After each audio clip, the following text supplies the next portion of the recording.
I'm Daphne Richards, and we have another great question this week about plants behaving oddly. Several viewers have reported that their redbuds bloomed in late September. Well, since redbuds normally flower in late winter or very early spring, this is indeed strange. And the reason is the weather. Although it wasn't as bad this year as it was last year, the drought continues, and we still have a pretty large deficit of rainfall. So the lack of predictable soil moisture continues to be a stressful issue for plants. And when plants are stressed, they behave out of character.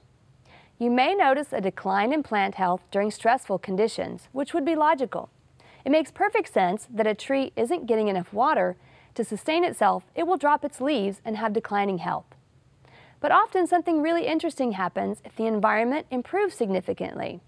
The plant rebounds and works hard to take advantage of the situation before that opportunity passes. In the redbuds case, this year, after a second hot, dry summer, they took advantage of early fall rains to sneak in a few flowers. Temperate zone plants are particularly sensitive to the seasons, especially the length of daylight and the temperatures. Without this sensitivity, plants would not know when to drop their leaves for winter or when to flower and produce the next generation. But when the weather is wonky, which it has been around here for a while, plants do behave strangely. Our plant this week is Mexican olive, Cordia boisseri, also known as Texas olive or anacahuita. Although Mexican olive is not a relative of the true olive tree, the fruits do look quite similar, hence the common name. And even though the fruit of the Mexican olive is not edible, this plant would still be a nice addition to your landscape. Mexican olive is usually rather shrubby, but with regular pruning, you can train it to be a small tree. It's covered in large white showy blooms from late spring through summer. In normally frost-free regions such as South Texas, it'll remain evergreen and can get up to 20 feet tall and almost as wide.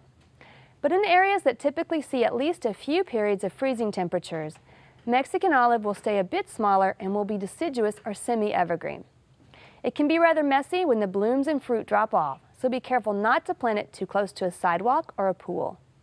Mexican olive loves the heat and the full, bright sun, and it requires well-drained soil. So don't overwater it and be very cautious, or perhaps choose another plant if you have heavy clay soil. This week in your garden, it's time to divide and transplant perennials. And if you're planning to dig up and store any bulbs, rhizomes, or other plant parts this winter, give them a light dusting of fungicide so that they don't rot.